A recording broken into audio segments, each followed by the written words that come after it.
My name's Josh. I'm a co-host on the Imperfects, the son of Sri Lankan and English immigrants, and I grew up on and am now raising my children on Wurundjeri country.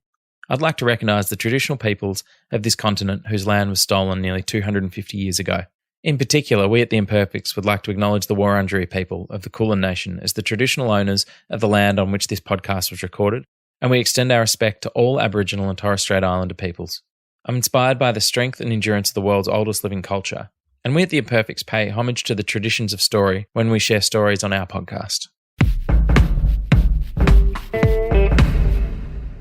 Well, it's we're back for another episode, but it's a pretty different one we've never done before, actually. And even though I'm the one introducing it, it wasn't actually my idea, so I don't know what we're going to talk about. But it's a Father's Day app. Hi, Hugh and Ryan. How are you guys? Very well, good, thanks. Josh, how are you? Good intro. Yeah. Excellent intro, Josh. Thanks. I was stressing a lot underneath, but I think I kept a calm tone throughout. You really did. You're just calm as. Thanks. Calm AF. How are you? So I'm really good. Father's Day. Was Father's Day a big thing for you guys? Did your dad love Father's Day? Or does he love Father's Day? I don't think it was massive. We used to it's going to be this word that you rubbished me once about talking about. Oh, here it comes. Go for it. Say the word. We used to get croissant, about a few bags of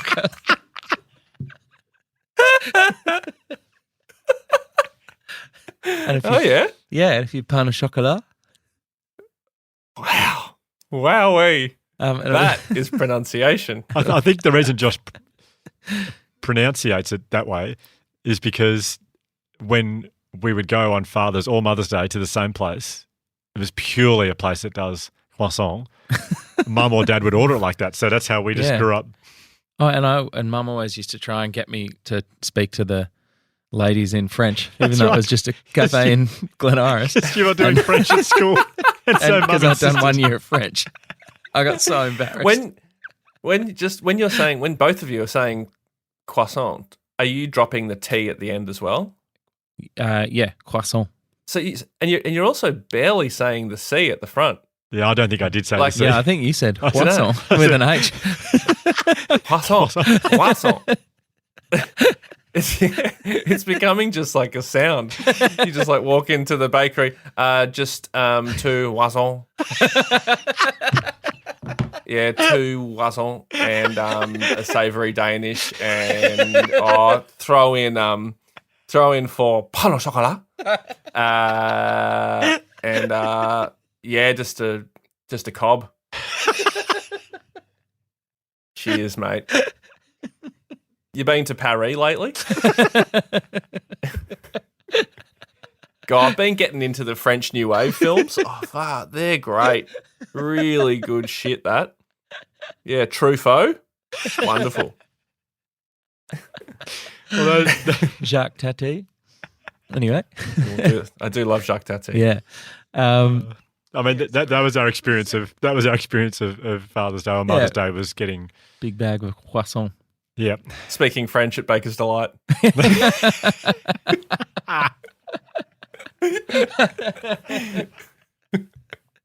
Do Boston bun. So yeah, that was pretty much our experience of it. But it is. I think I'm a little bit kind of crowbarring, shoehorning an idea into Father's Day. For the last year and a half, have been blown away by the power of gratitude letters. I know there's been research and science for a long time saying that when you write someone a gratitude letter, a heartfelt gratitude letter to thank them for the impact they've had on your life, it is so unbelievably good for you, and the impact will last up for a month. To summarize it quickly, it's kind of like increased life satisfaction. Symptoms of depression and anxiety can decrease, and feelings of optimism, joy, and hope will increase for a month from writing someone So I've been talking about that a lot. I've been doing it with all the sporting clubs I work with. They've been getting these incredible, the feedback I get from them is just amazing. And I've got some really nice audio of me doing this exact process, essentially writing someone a gratitude letter, and it's to my dad. But before we get to that, in 2019, Josh and I went to a funeral together. It was one of our best mates' dads, one of our best mates, Tom. who's just one of the best people you'd ever want to meet. He's just a beauty. And he did his dad's eulogy, and it was really beautiful. And he finished it by saying all the things he loved about his dad. That was the last 2 or 3 sentences, all the things he loved about him. And then he paused for quite a long time and he said, I just wish I'd said those things to you when you were alive. And then he finished with that and he went and sat down. And after that, there was a whole group of guys standing around. Everyone was essentially saying, oh, I'm going to go home and tell Dad how much I love him. And there's a lot of talk about that. And then I remember chatting to a few of the boys a couple of weeks later and no one had done it. We all said, no. And I said, no, I haven't. It's a bit weird to just say, oh, Dad, just so you know. And so years later, about 2 years later, I started working on my second book. And I was going through therapy at the time and I found myself talking a lot about Dad and my love for Dad, our dad, Josh and my dad, throughout therapy. And I thought this might be a nice chance to tell Dad what I love about him, but do it in a book so I don't have to sit down and tell him all this stuff. This is a very, very hard thing to do. So I wrote the chapter. It's the final chapter on my last book. And I wrote this whole thing to Dad. And then I thought, no, do you know what? Stuff it. I am going to read it to him. I want to say it to him, but it can be a bit easier to read this to him rather than looking him in the eyes and saying, Dad, here's the things I love about you. Bit of an awkward thing to do. So, mate, you're a legend. I think you're great. You got a great kick. And mate, I just love watching Seinfeld with you. Yeah. So cheers. Cheers to being a good dad. It was either that or do an acrostic poem and say Richard, radical guy, intelligent man, caring man. Handsome man. So I recorded that moment because I just felt like it was going to be a special moment and I did want to share it with Josh. I've recorded it and the whole reason I'm playing this, and I'm not going to play all of it because it was quite a while and it's a longish chapter. I'm not going to play all of it to everyone. I just want to play a few snippets of it. In fact, I called Dad and said, I'd like to come over and there's something I want to read to you from my book, which will be out in a few weeks, but I want you to hear it from me first. And I worded Mum up, and Mum was very excited about it. And Dad's a very humble, sweet man, so he was very confused by this whole thing and also a bit nervous. But I got there. This is your dad who's radical, intelligent, caring, and handsome. Yeah, that one. Yeah. Yeah. I've heard the acrostic.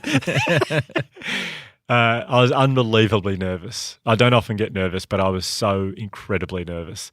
And I could tell Dad was, and it was a bit of an awkward feeling in the air. And I'm just saying this for people who think, I'm going to do this. It is awkward. It is uncomfortable. You do get very nervous. But I'm going to play it for you now. Throughout this, you'll hear his very sweet humility and his just very humble grace that he has about him. Early on, I realised I was just insulting him through the book. I was trying to give context for Dad. It was quite insulting to him, which he was quite shocked by, but he deals with it quite well. The other thing, just when you listen to this audio, when I'm laughing, I'm actually not laughing, I'm crying. It's very hard to get a few bits out, and I sort of laugh to try and cover it up, but that's why I'm awkwardly not saying anything. And just listen out for the way that he wraps me up at the end. Like at the finish, it'd be so awkward and so taken aback. It's just a beautiful moment when he has no idea what to say. And Mum actually tells him what to do right at the end. So you can listen out for that as well. So here it is. God, it'd be a great prank right now if it was just an acrostic. I kind of want it to be, but no. Unfortunately, it's not. It's the final chapter of my book. But so I actually I didn't read the whole chapter to him. I took out certain parts, so it's edited.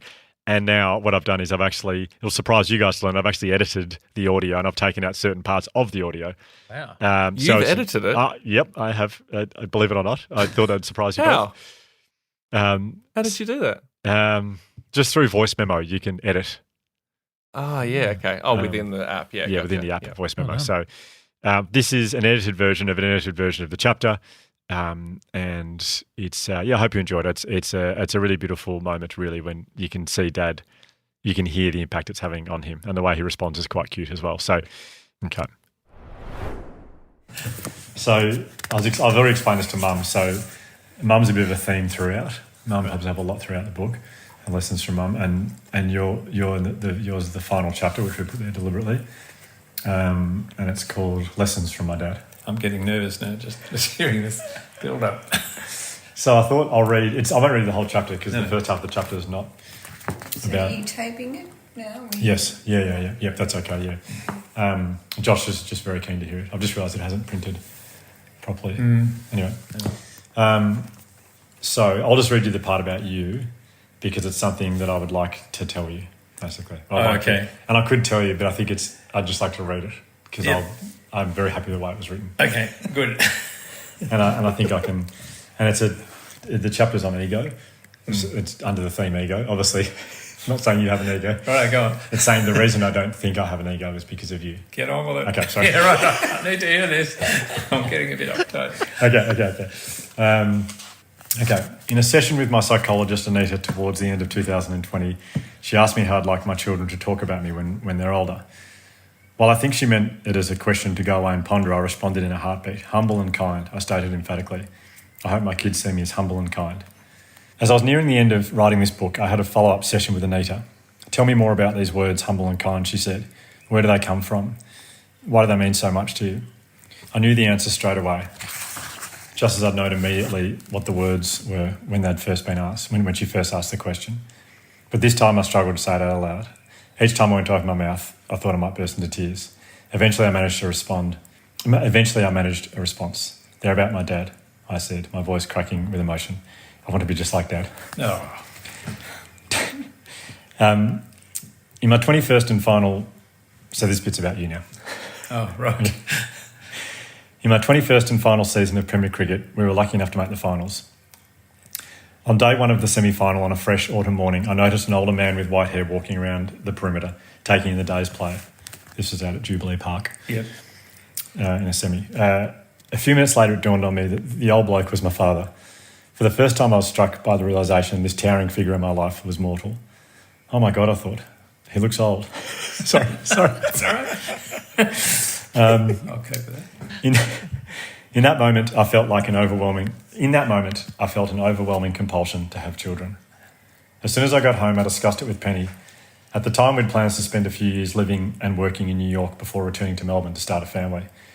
That was our deal. It's been a dream of mine for a very long time, Penny said, a little surprised I'd suddenly wanted to change the script. I know, I said, but you should have seen Dad today. He looked more like a grandfather. Sorry. Keep going. I'm coping so fast. So go on. There's a good bit coming from. Oh. He looked more like a grandfather, and I don't want him to miss out on having grandkids. Penny considered this point. That's a very good reason to start a family, she agreed. I guess we can always travel after we have kids. About a year later, Dad was one of the first people to hold our son Benji and welcome him into the world. I talked a lot about Dad during my sessions with Anita, particularly about my emotional reaction to him being older. My dad, Richard van Kuylenberg, hails from a family of Dutch burghers from Sri Lanka who set sail for a new start in Australia when he was 9 years old. His parents and brother weren't as dark-skinned as Dad. There was a concern that his complexion would run afoul of the White Australia policy of the day, so much so that Dad was told to stay indoors for 2 weeks before the family embarked on the journey to Australia. Whether Australian immigration officially deemed Dad not to be so dark as to disqualify him, I do not know. At any rate, he was allowed into the country in 1957, where his skin colour and thick accent guaranteed he was subjected to less formal but just as damaging types of racial abuse and discrimination. Throughout his formative years as a new Australian, Dad was marginalised and mocked for his otherness. But like so many other migrants, he tucked his chin in, put his head down and wrung every last chance out of the opportunity that he'd been given. In Dad's mind, it was his guiding responsibility to honour his parents, who'd given up everything in Sri Lanka so he and his brother could make a better life for themselves. No amount of name-calling, belittling or social ostracisation was going to make Dad forget that. When I was a boy, my granny enthralled us with stories of how Dad... Oh, I find this really hard.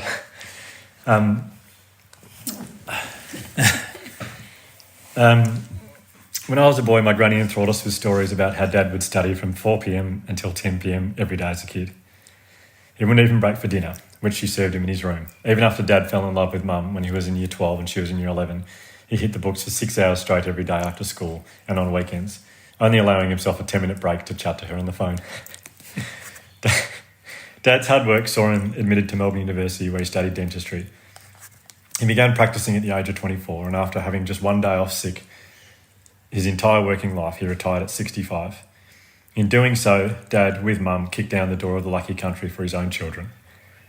He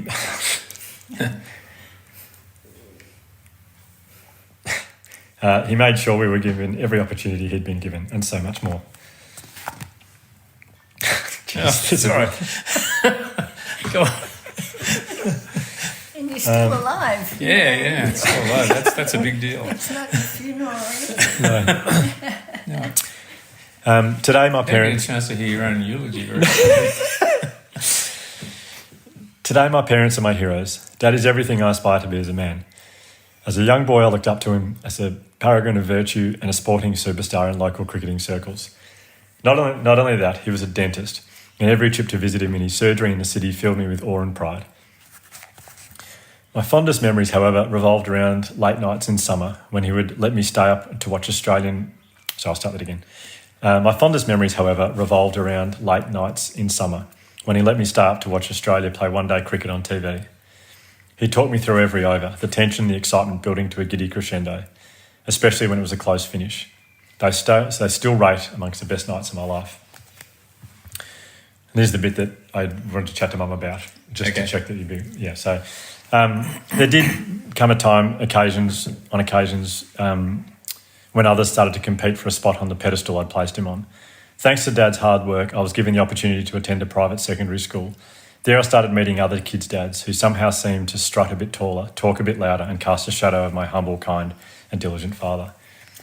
For a while I became convinced the other dads were cooler. They had a lot of money and no shame in flashing it around. Share portfolios and holiday homes were casually discussed on the sidelines of our school sports days by sleek, confident and extroverted men. Why can't Dad be more like them, I wondered, whenever I was in the company of these upper-class players. School pick-up times at Carey Grammar saw a fleet of foreign cars descend upon the school gates, BMWs, Mercedes, Jaguars and Audis. Meanwhile, our family plied the streets in an old Mitsubishi station wagon. Dad couldn't have cared less about what badge was on the bonnet. All he wanted in a car was a means from A to B, getting from A to B. Whenever I got a lift home with a mate's dad, however, I'd sit in the car on the soft leather seats and secretly wish we had a BMW too. In 1996, I was invited to join a mate's family at their beachside retreat for the summer holidays. On the long drive there, my mate's father was pulled over for speeding, just outside Geelong.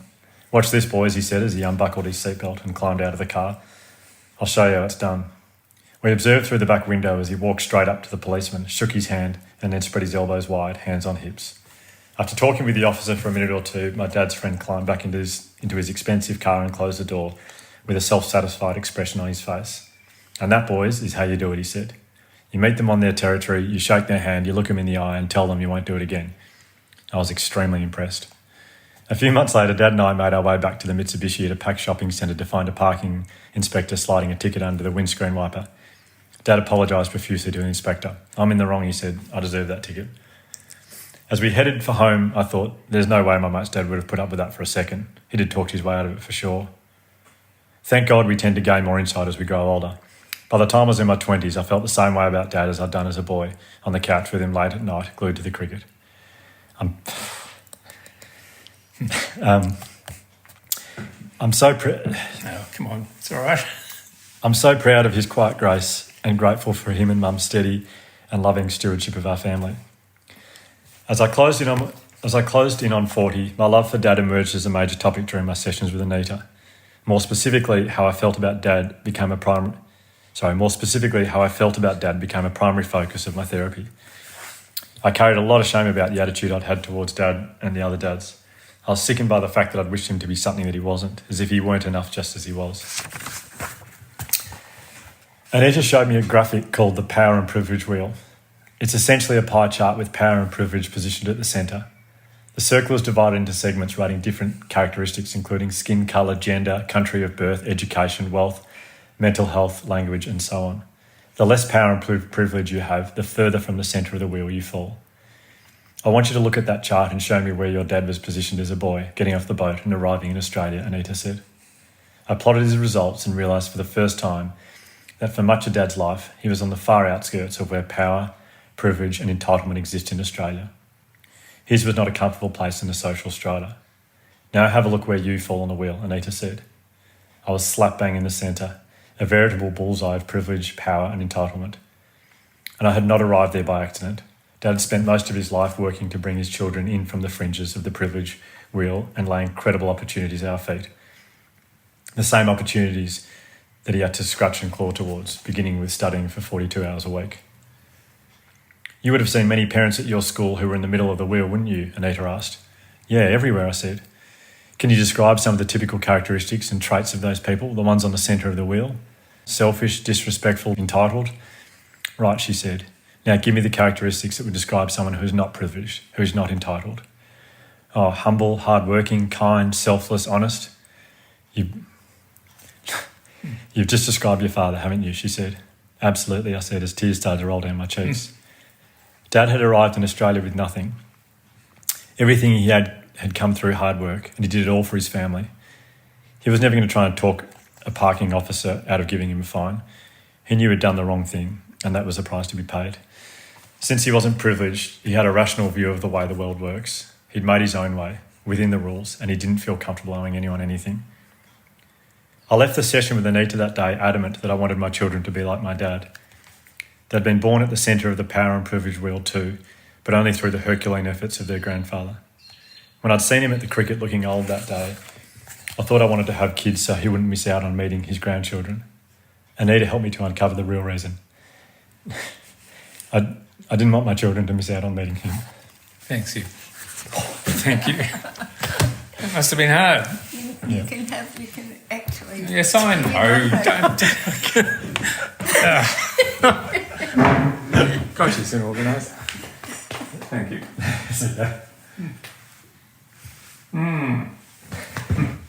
No, that means a lot. Thank you. That's okay. Yeah, it's beautiful. Yep. Bit like that. We'll all get the tissues out. Oh, it's very inspiring to do something like that. That's amazing, Hugh. I mean, people need to go and write, you don't need to write a chapter. Just write a letter to your dad and tell them how you feel. But I just want to be clear as well. I picture some people listening thinking, well, I don't have a good relationship with my dad. I don't have what you have, so it's not really an option to me. Or maybe my dad's no longer around, so I can't do that. I just want to read something very quickly. Everyone can do this. I work with quite a few football clubs. One of the clubs I work with, we did this activity, write a gratitude letter. And 3 months later, one of the people from the club sent me an email, and it was a letter that they had written to their dad. Just from reading it, it seems that person pretty much had the opposite relationship that I had and Josh has with our dad. And he said it was the most freeing thing he's ever done in his entire life. I'm just going to read you small parts of it, very small parts, but I won't say his name, obviously. But just to give an example of what the letter can look like. And just a heads up, this is quite heavy at certain parts throughout. There are a couple of mentions of suicide. Dear Dad, I haven't been comfortable calling you that for years. Obviously, we spent years with no to little contact. Not ideal for a teenage boy, nor is it normal. Parents often split, but not fully disconnect like we did. That was hard for both of us for different reasons. Prior to that, my childhood bared some great memories, and some not so much. There are some imperfections that are embedded that I cannot forget. Dad, I'm 33 now, and a father myself. I want you to know a few things that have occurred since you took your own life 13 years ago. I also wanted to express to you the learning across my journey that have shaped me into the person I am today, and the reason why I'm writing this to you. You may struggle to believe this, but you've played a big role in my life in a positive way. Now, if you were here to listen to this firsthand aspect of what I'm about to read, it may be hard to swallow, but I fear you would comprehend it. In a way, it's like a big jigsaw puzzle with the complicated pieces. I just had to find them all so I could work through it all. It took time, So I somewhat apologize for how this could make you feel, but I also have a sense of gratitude to send your way, which you can really hold on to. I'm going to skip through the main parts, but it's a couple of paragraphs that he wrote here, which will help people to understand what you can write. Ultimately, my values are extremely strong due to my experiences growing up with and without you. I want to be the best father I know. I want to have the love and dedication towards my children like no other. I want to be their best mate, and I know I'll be there for them in the most prosperous and toughest times of their life. There's quite a bit of detail in the middle there. It's about a 3-page letter, but he finishes with this. So, Dad, because of you, people around me are stronger and together. We're all greater connected. Because of you, I'm a good person, an even better father. Because of you, there are 2 little boys in this world that will benefit enormously from our journey together. But they'll be oblivious of the impact you've had on me. Because of you, moving forward, I can live a wonderfully rewarding life with rock-tight values. Dad, it's easy to say now that you're gone, but I completely forgive you. I hope you are well up there. Please look over my boys, your son, and he signs off with his name. It just made me realise that so many of us, we just hang on to so much with our parents, and some of us have these really blessed childhoods with incredibly supportive parents. Other people don't. But for this individual here, I think he got more out of it than I did writing that letter to Dad. He said it's the most freeing thing he's ever done in his entire life. So what I'd suggest people do is use Father's Day as an excuse to write your dad a letter. It doesn't have to be a long one, but express the way you feel about them. Thank them for the impact they've had on your life. Because so many of us have certain characteristics or personality traits. We are the way we are a lot of the time because of our parents. And sometimes we're angry at our parents for the stuff that they've done. But they have also helped shape us to be the person that we are. Many of our strengths will come from issues that happened with our parents that we've sort of resurrected in ourselves. That wasn't the case for me, and I certainly wrote a very different letter, but a gratitude letter. Have a think about writing your dad a gratitude letter. Thank him for whatever you need to thank him for. And if you can hand deliver it to him, I strongly recommend. If you can read it to him, it's very difficult, but I strongly recommend read it. It's a beautiful connection that you will. Yeah, I mean, I just finished this episode by going back to Josh and one of our best mates, Tom, who said, "I just wish I'd been able to tell you that stuff while you're alive." Take the opportunity because you never know what's around the corner in life. You never know. Amazing, Hugh.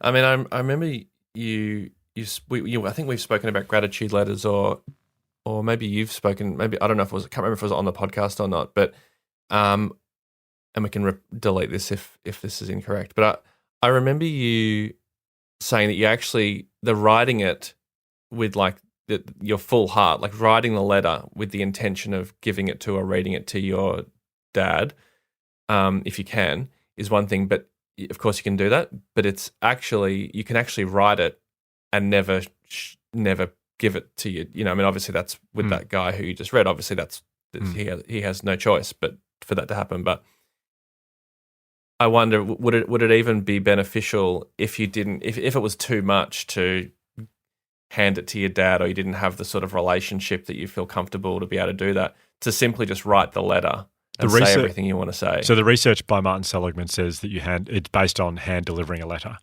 Okay. But the amount of people that have reached out to me to say, I actually haven't handed it to the person, it's been too hard, but it was such a good process to go through, and one day I will. The anecdotal feedback is enormous, that it is such a powerful thing to do, such an empowering thing to do. And if you're doing one for your dad, why not do one for your mum as well? Just because it's Father's Day. I think, in fact, I remember one of the footy clubs I worked with a little while ago, in fact, I won't say which one, but a lot of the boys ended up writing to their dad, and in the letter they said, actually writing this now, I realise Mum deserves this a lot more than you do. Well, I mean, to be 100% inclusive, it's really like any sort of influential person in your life. We just kind of thought this would be a nice way to dip your toe in the water. It's Father's Day. We've got audio of me telling my dad why I love him so much. We thought it'd be a nice way to inspire people, I guess, to maybe try this. And I cannot put into words how amazing. I drove away from Mum and Dad's it's about an hour and 15-minute drive. I couldn't stop smiling on the way home, just from Dad's face and just the reaction it had on him. I guess it's like that, like, because of course you think about doing it, and like you said at the start, it just feels like it's scary, nerve-wracking to confront emotions like that.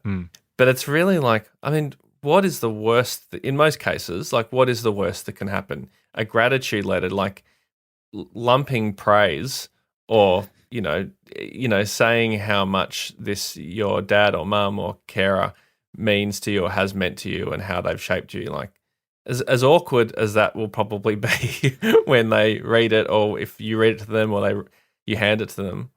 I guess like what's the worst that can happen?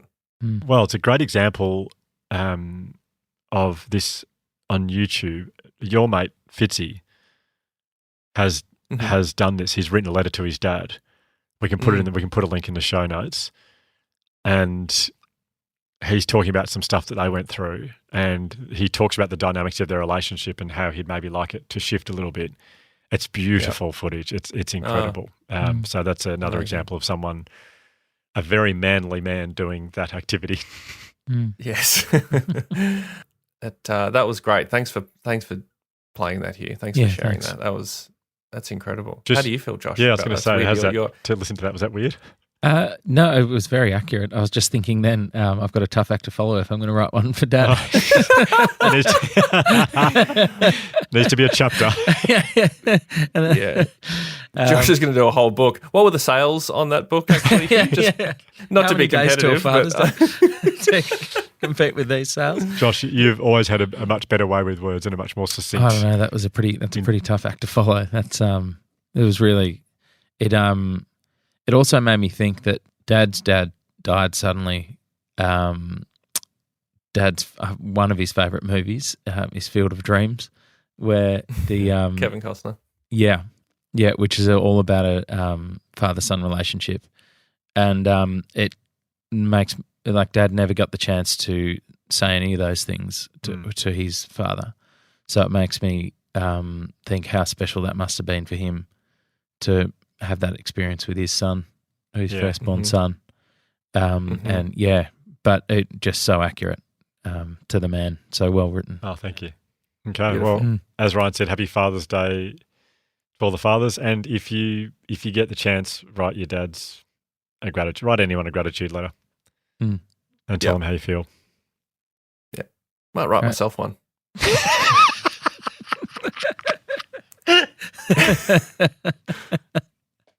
Self-compassion is very important. There's just some things I'd like to thank myself for. An acrostic poem for yourself. Radical yo-yo. Radical yo-yo. I could think better about that. And all right, guys. Using the A as an end is like just the biggest cop out of all time. And nice. Yeah, Radical yo-yo and nice. Cool. Fold it up. Put it in an envelope. Oh, what's this I've got here? It's like Mr. Bean writing himself Christmas cards. Always good to finish on a Mr. Bean reference. Yeah, always. All right, love you guys. Love you, mate. too. See you soon. Bye. Bye.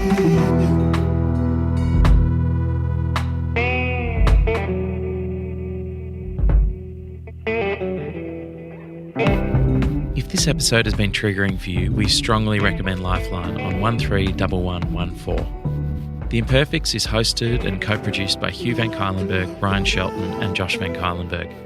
This episode was produced by Bridget Northeast, edited by Andy Hall, filmed by Andy Poole and social media'd by George Martin. A special thanks to Dr. M for her expertise and guidance. We'd also like to thank the Resilience Project for their ongoing support. I hear the echo down the hall, like you were never there at all.